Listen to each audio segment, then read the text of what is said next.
Mi cumpleaños número 65 transcurrió en el más absoluto de los silencios, hasta que a las 11 de la noche mi teléfono iluminó la sala oscura. Había pasado el día entero en mi jardín, podando las hortensias y arreglando las macetas del patio trasero. No esperaba una gran fiesta. A mi edad, uno aprende a medir las expectativas para no tropezar con las decepciones. Sin embargo, en el fondo, una pequeña parte de mí esperaba al menos una llamada rápida. Mi hijo, Héctor, siempre había sido despistado, pero su esposa, Camila, era dueña de un calendario meticuloso para todo lo que le convenía. Me preparé un flan de vainilla, me serví una copa de vino tinto y leí un libro hasta que la noche cayó por completo. A las 22:50 acepté la realidad, lo habían olvidado. No derramé lágrimas. El dolor crónico de la indiferencia ya me había enseñado a respirar despacio. Apagué la lámpara de lectura y estaba a punto de irme a la cama cuando la pantalla del teléfono brilló sobre la mesa de cristal. Era un mensaje de Héctor. Por un segundo, la esperanza me hizo sonreír. Abrí el texto. Mamá, necesitamos $8,000 para el inventario de Camila antes de mañana por la mañana. Los proveedores amenazan con cancelar. Transfiérelo esta noche, por favor. Es urgente. Ni un feliz cumpleaños, ni un ¿cómo estás? Solo una orden envuelta en la palabra urgente. Me quedé mirando la pantalla. La tristeza que había sentido minutos antes se evaporó, dejando en su lugar una claridad fría y absoluta. Tecleé una respuesta corta, de ninguna manera. Luego, tomé capturas de pantalla de la conversación. No necesitaba a un abogado para demandar a nadie. No iba a perder mi tiempo en juzgados ni tribunales. Simplemente envié las imágenes a mi gestor financiero, don Arturo, con una instrucción muy clara. El mecanismo se había puesto en marcha. La gente cree que la paciencia de una madre es un pozo sin fondo, pero el mío se había secado esa misma noche. Para entender cómo llegamos a esto, hay que retroceder 4 años. Cuando el esposo de Camila perdió su empleo temporal, les ofrecí quedarse en el apartamento que mi difunto marido y yo habíamos comprado en el centro de la ciudad. Era una propiedad hermosa, luminosa y, sobre todo, pagada en su totalidad. La idea era que vivieran allí unos meses para ahorrar y comprar su propio lugar. Esos meses se convirtieron en años. Camila redecoró el apartamento a su gusto, tiró a la basura los muebles antiguos que yo había dejado y comenzó a tratar el lugar como su feudo personal. Héctor, siempre pasivo y dispuesto a evitar cualquier conflicto con ella, simplemente me decía, mamá, ya sabes cómo es ella. Le gusta tener su propio espacio. Ese espacio me costaba a mí los impuestos de la propiedad y las cuotas de mantenimiento mensual. Yo observaba en silencio. Veía las fotos de sus vacaciones en la playa, las cenas en restaurantes caros y las compras de bolsos de diseñador, todo mientras yo cubría las emergencias que siempre parecían coincidir con los fines de mes. Nunca les reclamé.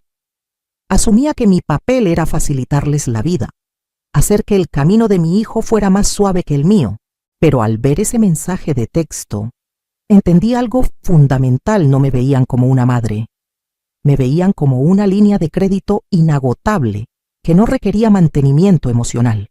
A la mañana siguiente, me levanté temprano, me preparé un café fuerte y repasé los documentos que Arturo me había devuelto firmados semanas atrás. Preparándonos para este momento. Ya no iba a ser un cajero automático. A las 9 de la mañana en punto, el mensajero bajó de su motocicleta y tocó el timbre del apartamento que Camila llamaba suyo. Yo no estaba allí, pero Arturo me contó el procedimiento con la precisión que lo caracterizaba. Camila abrió la puerta en bata, sosteniendo su taza de café de especialidad, esperando probablemente otro paquete de sus compras en línea. El mensajero le entregó un sobre de manila grueso, con el sello de la agencia inmobiliaria y de gestión financiera de Arturo. Le pidió una firma de recibido. Dentro del sobre no había demandas complicadas ni lenguaje legal incomprensible. Había 3 documentos muy simples y definitivos. El primero era una notificación formal de que la propiedad había sido puesta a la venta esa misma mañana y que la agencia comenzaría a mostrarla a compradores potenciales en 48 horas. El segundo era un aviso estándar de 60 días para desalojar el inmueble, conforme a las normas de ocupación sin contrato. El tercero era una copia del estado de cuenta del banco, mostrando que mi nombre y mis fondos habían sido retirados permanentemente de la tarjeta de crédito conjunta que usaban para sus emergencias. Era pura realidad financiera, entregada en papel, sin gritos, sin dramas, sin intervenciones policiales. Solo el ejercicio básico de mis derechos sobre lo que era mío. A las 9:15 mi teléfono comenzó a vibrar sobre la encimera de la cocina. El identificador de llamadas mostraba el rostro de Héctor, seguido casi de inmediato por el de Camila. Tomé un sorbo de mi café. Escuché el tono de llamada repetirse una y otra vez, y me dediqué a observar cómo un colibrí se alimentaba de las flores del jardín. No tenía prisa por contestar. El sonido de los neumáticos frenando bruscamente frente a mi casa rompió la tranquilidad de mi mañana. Sabía que no tardarían en llegar. Héctor y Camila bajaron del auto casi corriendo. Camila llevaba el sobre de Manila arrugado en una mano y una expresión de indignación que le desfiguraba el rostro. Yo estaba en el porche, limpiando las hojas secas de mis begonias con unas tijeras de podar. No me inmuté cuando abrieron la pequeña puerta de madera del jardín. ¿Me puedes explicar qué significa esta locura?, gritó Camila, agitando los papeles en el aire antes de que Héctor pudiera abrir la boca. Dejé las tijeras sobre la mesa de mimbre y me limpié las manos en el delantal. Buenos días a ustedes también, respondí con voz neutra. Significa exactamente lo que leíste. El apartamento está a la venta. Héctor dio un paso al frente, luciendo pálido y genuinamente asustado. Mamá, ¿es por los $8,000? Te dije que te los íbamos a devolver. Camila los necesita para su negocio. No puedes cortarnos la tarjeta y echarnos a la calle de un día para otro. No los estoy echando de un día para otro, contesté, señalando el papel. Tienen 60 días. Es tiempo más que suficiente para que dos adultos independientes busquen un lugar que se ajuste a su presupuesto. Camila soltó una risa seca, cargada de sarcasmo. Esto es porque olvidamos tu cumpleaños. Estás haciendo un berrinche y arruinando nuestras vidas por una estupidez. La miré fijamente a los ojos. No había furia en mi mirada, solo una barrera infranqueable. No, Camila, un cumpleaños se olvida. Lo que ustedes hicieron fue recordar mi existencia únicamente cuando necesitaron mi dinero, y he decidido que ese arreglo ya no me beneficia. Camila intentó recuperar el control de la conversación. Estaba acostumbrada a que yo cediera ante su tono autoritario. Escúchame bien, Marisol. Ya emití cheques a mis proveedores respaldados con esa tarjeta de crédito. Si rebotan, mi negocio se va a la quiebra. Tienes que llamar al banco ahora mismo y revertir esto. Me senté en mi mecedora y crucé las manos sobre el regazo. Ese es un problema administrativo de tu negocio, Camila, no del mío. Fui al banco a primera hora de ayer para cancelar mi participación en esa cuenta. Ya no soy tu aval. Héctor se pasó las manos por el cabello, desesperado. Su pasividad habitual estaba chocando con una crisis que no podía ignorar simplemente cerrando los ojos. Mamá, por favor, nos vas a dejar en la ruina. Somos tu familia. ¿Cómo puedes ser tan fría? La frialdad es pedir dinero a las 11 de la noche sin siquiera preguntar si estoy respirando, respondí. No levanté la voz. No era necesario. La verdad pesa por sí sola. Les di un techo gratuito durante 4 años. Les permití ahorrar, viajar y vivir por encima de sus posibilidades. En lugar de construir su independencia, construyeron una dependencia absoluta hacia mi chequera. Ese apartamento es nuestro hogar, reclamó Camila, con la voz temblorosa de rabia. Ese apartamento está a mi nombre. Yo pago los impuestos y yo decido venderlo para asegurar mi vejez. Dije, levantándome de la mecedora. Les sugiero que usen este día para empezar a empacar en lugar de discutir conmigo. Las visitas de los compradores empiezan mañana. Me di la vuelta. Entré a mi casa y cerré la puerta. Escuché a Camila maldecir en el porche, pero no regresé. El silencio en mi sala nunca me había parecido tan reconfortante. Una semana después del incidente del sobre, la estrategia de Héctor y Camila cambió radicalmente. Dejaron los gritos y pasaron a la manipulación suave. El jueves por la tarde, Camila apareció en mi puerta sola, sosteniendo una tarta de manzana de mi pastelería favorita. Tenía los ojos ligeramente rojos, una actuación calculada para mostrar vulnerabilidad. Marisol, ¿podemos hablar?, preguntó con un tono inusualmente dulce. La dejé pasar. Se sentó en mi sofá y colocó la tarta en la mesa de centro. Me ofreció una disculpa que sonaba ensayada, que habían estado muy estresados, que el negocio la tenía abrumada, que Héctor era un tonto por no recordarle mi cumpleaños. Todo era culpa de las circunstancias, nunca de sus decisiones. Queremos invitarte a cenar mañana, dijo finalmente. Llegando al punto real de su visita, Héctor extraña mucho a su madre, y queríamos proponerte un trato. Si pausas la venta del apartamento, empezaremos a pagarte un alquiler simbólico, un poco de dinero cada mes, para que veas que somos responsables. La miré mientras servía 2 platos con la tarta. Sabía exactamente lo que estaba haciendo. Quería ganar tiempo. Un alquiler simbólico significaba que me pagarían el primer mes, tal vez el segundo, y luego volverían a las excusas. Tomé un bocado de la tarta. Estaba deliciosa. Aprecio el postre. Camila, de verdad lo hago. Pero la agencia ya tiene 3 ofertas formales sobre la mesa. Voy a aceptar una de ellas este viernes. Su sonrisa falsa se desmoronó instantáneamente. ¿Estás hablando en serio? ¿Vas a echarnos por orgullo? No es orgullo, es tranquilidad financiera, respondí, empujando mi plato vacío hacia el centro de la mesa. Pueden llevarse el resto de la tarta. Estaré ocupada mañana y no podré asistir a la cena. Camila no se iba a rendir tan fácilmente. 2 días después, recibí una llamada del agente inmobiliario. Me informó, con tono de disculpa, que no había podido entrar al apartamento para mostrarlo a un comprador potencial porque la cerradura había sido cambiada. Era un movimiento clásico de Camila, intentar controlar el espacio físico para ganar poder. Esperaba que yo me alterara, que llamara a la policía y creara un drama que ella pudiera usar para hacerse la víctima ante la familia. No hice nada de eso.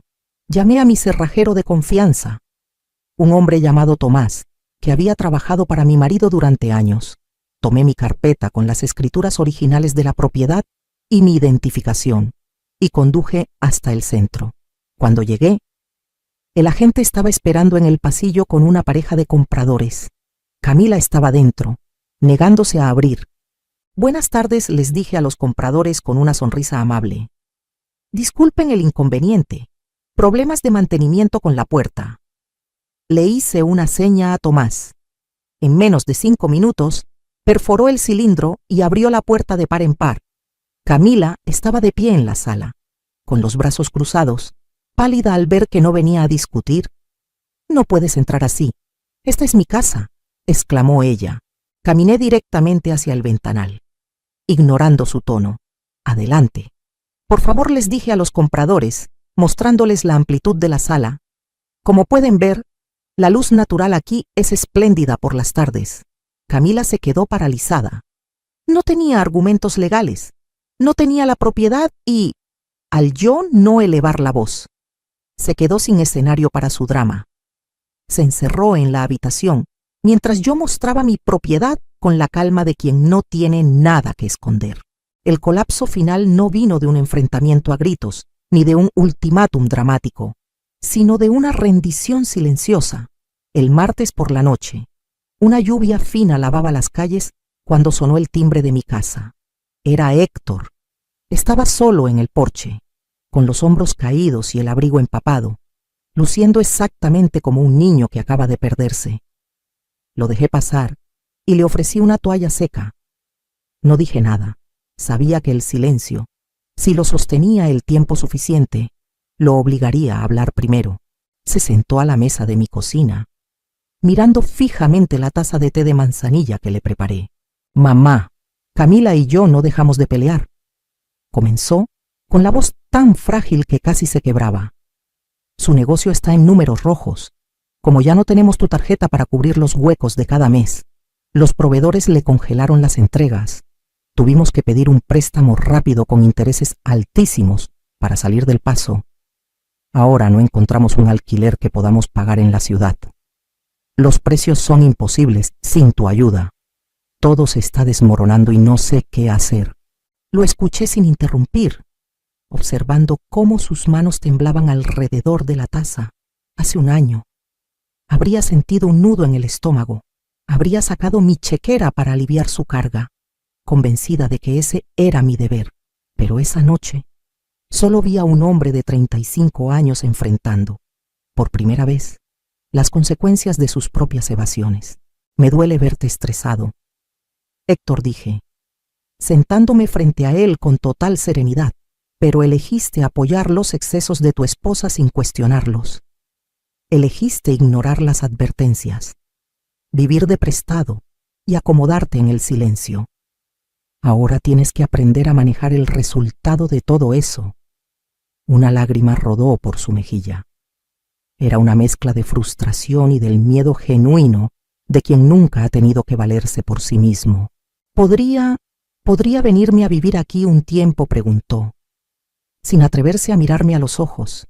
Solo yo, unas semanas, en la habitación de invitados, hasta que las cosas se calmen y sepa cómo avanzar. Era la prueba de fuego, la trampa emocional en la que tantas madres caen, sacrificando su tranquilidad por la comodidad de los hijos. Mi respuesta, sin embargo, fue tan firme como la madera de la mesa que nos separaba. No. Héctor levantó la vista, sorprendido por la sequedad de mi negativa. Esta casa es mi refugio personal, no una sala de espera para que escapes de los problemas de tu matrimonio, continué. Si te rescato ahora, si te abro la puerta para que huyas, nunca vas a después aprender a sostenerte. Tienes que volver y arreglar tu vida, con ella o sin ella, pero con tu propio esfuerzo. Él asintió lentamente, rindiéndose. Bebió su té en silencio, entendiendo que el grifo de mi protección desmedida se había cerrado para siempre. Esa noche, mi hijo salió de mi casa obligado a crecer, pero aún quedaba el último paso, la entrega definitiva de las llaves. El día que finalmente desocuparon el apartamento fue extrañamente pacífico. No estuve presente. No había ninguna necesidad de presenciar el drama de las cajas, los muebles desarmados y los camiones de mudanza. Don Arturo se encargó de supervisar la entrega física de las llaves, actuando como mi barrera protectora. Me informó por teléfono que Héctor y Camila habían tenido que alquilar un pequeño piso en los suburbios, a 40 minutos del centro y muy lejos de las boutiques que ella solía frecuentar. Su nueva realidad financiera ya no admitía ilusiones ni lujos prestados.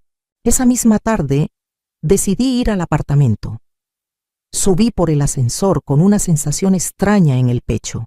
Al abrir la puerta con mi llave nueva, me recibió el eco de un lugar completamente vacío.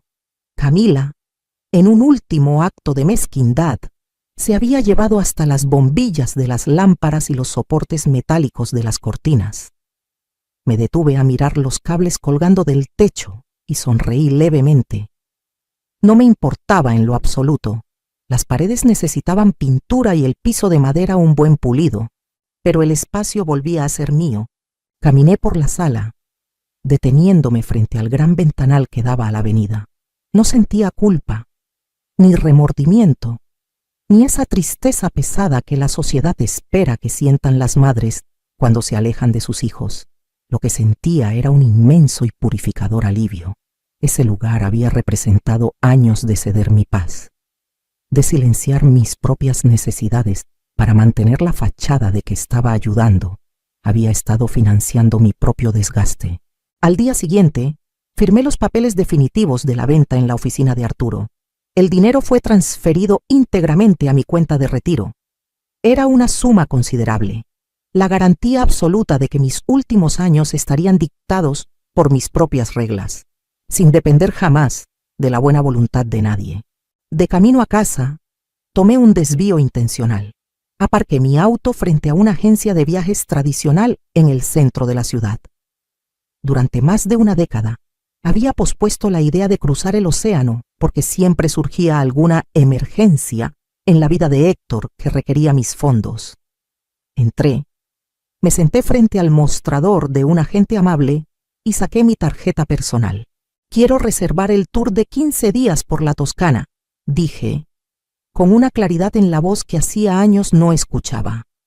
«Y quiero la habitación con vista al valle. Por favor». Salí de allí con mis confirmaciones impresas en la mano, respirando el aire frío de la tarde.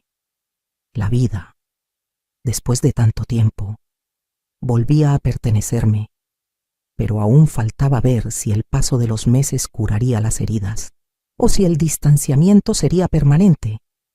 Ha pasado un año desde aquel sobre de Manila. Mi vida se ha vuelto más pequeña, pero infinitamente más rica. Mi jardín está mejor cuidado que nunca. Mis tardes están llenas de libros que elijo leer sin interrupciones.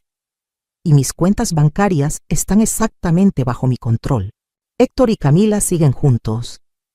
Me enteré por otros familiares que pasaron por una crisis muy dura, pero sorprendentemente, tener que trabajar para pagar su propio alquiler los obligó a madurar. No nos vemos todos los domingos. Las visitas son esporádicas, breves y, sobre todo, respetuosas. Camila ya no usa su tono exigente conmigo. Sabe perfectamente que cualquier cruce de límites significa la puerta cerrada. Hoy cumplo 66 años. A las 9 de la mañana, mientras regaba las hortensias, mi teléfono emitió un suave pitido.